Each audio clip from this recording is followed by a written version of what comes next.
Welcome to Digital Asset News, to get top stories in cryptocurrency digital assets, and break them down into bite-sized pieces.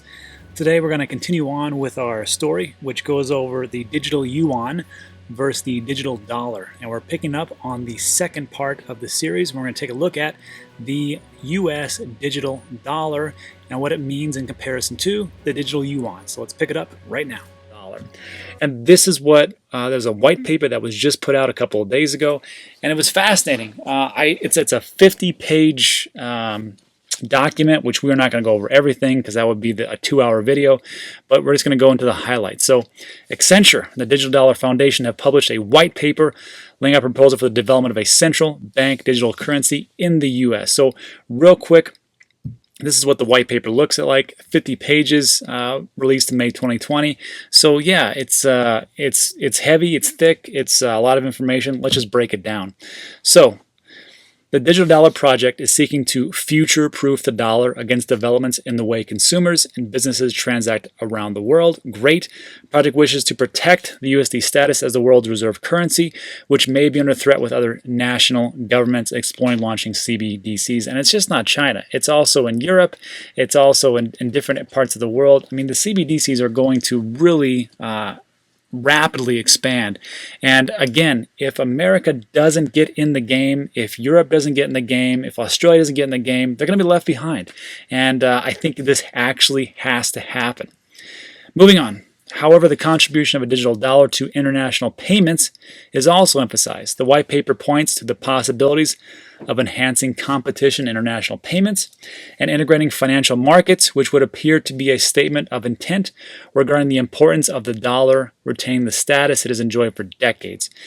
It cites in the white paper the $30 billion in remittances that were sent from the U.S. to Mexico in 2019 as an example of the potentials in cross-border payments without the need for an intermediary, while also reducing costs and other frictions.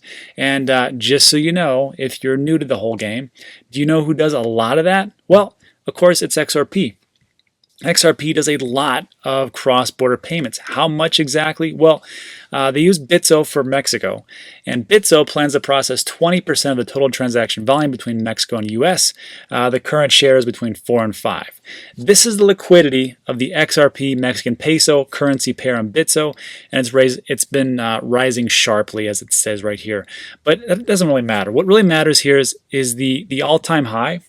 37,150,677. Today is 34 million. You can just see these numbers. I mean, it's gone up markedly, and that's just in Mexico. Now, if we take a look at the Australian payment corridor, they had 15,630,000, and that was the all-time high. Let's see. Yeah. And you can just see how it's gone from here. This was in January, and just going up and up and up. And not only in Australia, how about if we take a look at Europe? So Europe, same type of thing. The all-time high was 35 million, somewhere around here. This is on a daily basis, remittance markets. And if we even take a look even further, we take a look at the Philippines, that's even blowing up because the all-time high was 11 million. Now, not huge amount, but you can see where it went from here in December 2019, all the way up to the present day. Here's its all-time high, 11 million. So when it starts to reference these types of things, they know what they're talking about. There's a lot of cross-border payments that the central bank digital coin could actually help out with.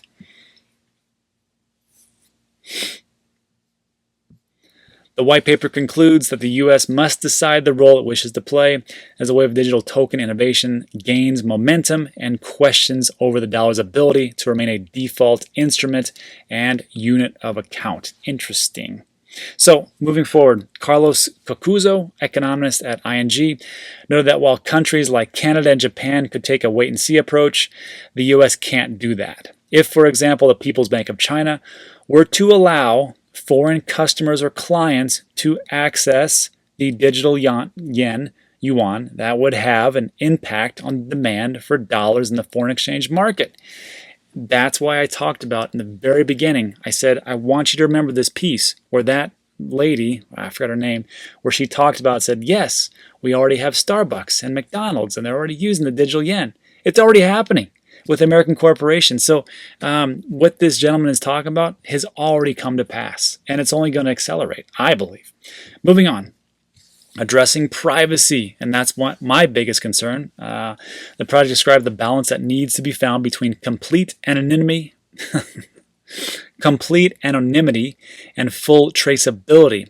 The former, and being anonymous, would be incompatible with law enforcement, while the latter, which is full traceability, could inhibit adoption.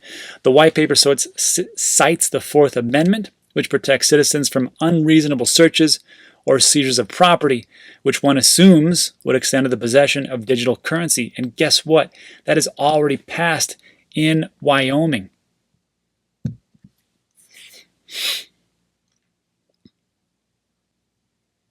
This was on February 2nd, 2019. A bill defining digital assets as property passed the Wyoming Senate 28-1 with one excuse Thursday. The bill classifies digital assets, including cryptocurrency, as legal property, the Wyoming Tribune reported. And when I always think about Wyoming, I mean, it's just a huge state with not a lot of people. And I'm like, what's going on over there? But if you know, that's where Dick Cheney's from. And he was the former vice president under George W. Bush. And he made a lot of different changes. So when we take a look at Wyoming, we're like, well, what's going on over there? It's not really happening. There's a lot of political clout in that area, and they are right now leading the way for cryptocurrency digital assets. And that's just the way it is. So I'm hoping that they take the torch and go, this is what we need to do. Anyhow.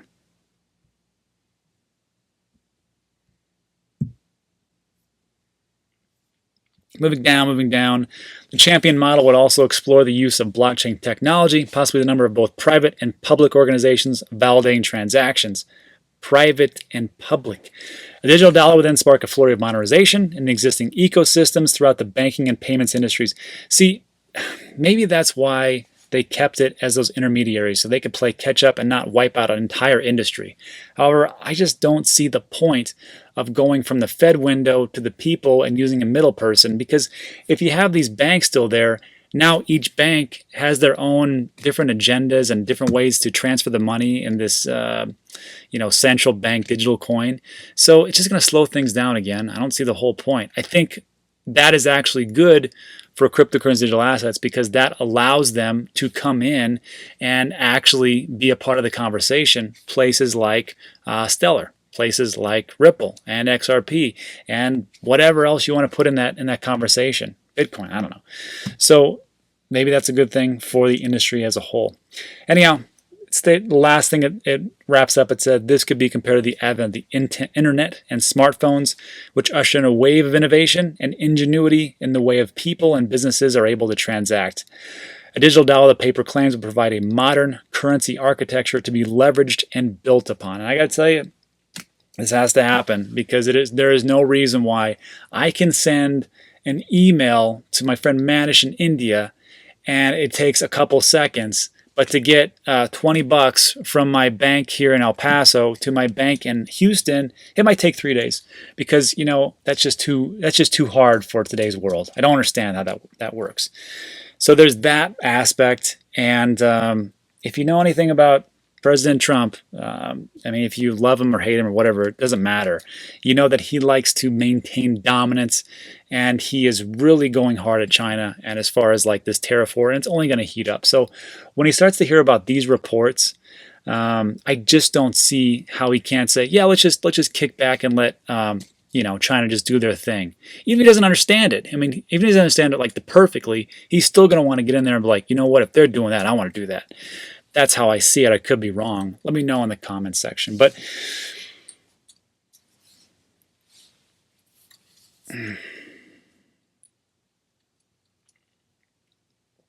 I want to break down the actual pieces and just the steps and just connect the dots a little bit before we sign off. So the Digital Dollar Project, it has two project directors. And one of those is Chris Giancarlo. He's the former chairman of the U.S. CFTC, the Commodities Futures Trading Commission. Mr. Giancarlo serves on the advisory board of the Chamber of Digital Commerce.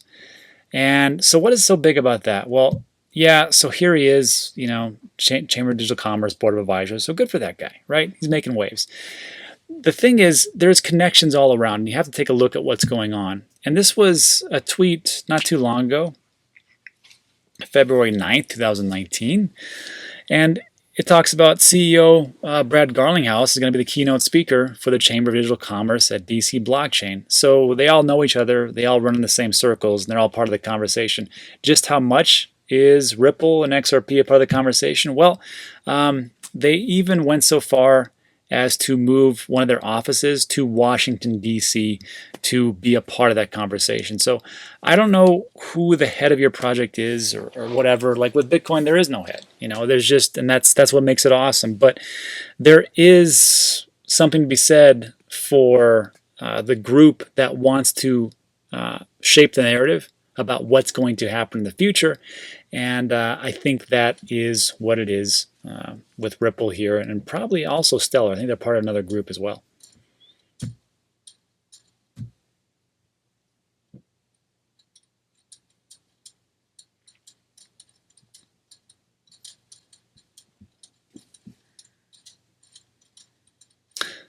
So lastly, here's the 8 pieces that really just breaks down that whole 50-page report. So first up, tokenization. Digital dollar will be a tokenized form of the US dollar. It's the third form of currency. Digital dollar will operate alongside existing fiat currency and commercial bank money. There's a maintenance of the 2-tiered banking system. Remember we talked about, I said, try to remember this part, the 2-tiered. Digital dollar will be distributed through the existing 2-tiered architecture of commercial banks and regulated intermediaries. Privacy, digital dollar will support a balance between individual privacy rights, debatable, and necessary compliance and regulatory processes decided upon by policymakers, and ultimately reflecting the jurisprudence around the Fourth Amendment. So it's a good thing that we have these companies in there, depending on which side you lead, but at least we got somebody in there who knows about cryptocurrency who's pushing the narrative. That's all I'll say. Monetary policy neutral. Digital dollar will not impact the Federal Reserve's ability to affect monetary policy. Technology decisions and decision choices driven by functional needs. The policy and economic requirements of digital dollar will inform both the underlying technology and ultimate design choices, and then some other stuff that really doesn't matter. Continued private sector innovation. Sure. All right. We just talked about that. So that is it in a nutshell. So I know it was a little bit longer, but there's a lot of information to unpack. And if I could just sum it all up, digital yen is here. U.S. has to respond, and then all the other countries have to kind of follow suit, or else they get left behind. That's all I got to say. Let me know what you think in the comment section, if that is true, way off base, or how you see it. Anyhow, I want to always finish up with thanking everybody who watches the videos, who comments, and all those, also the supporters. So if you don't know, there's a join button below, and you don't get anything special when you join. There's no held back information, but what it does, it's kind of like a tip.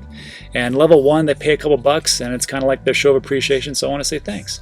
So look, level 1, thank you so much. Level 2 pays a little more, and I just tell them, give them a shout out. So all right, soft, I appreciate it.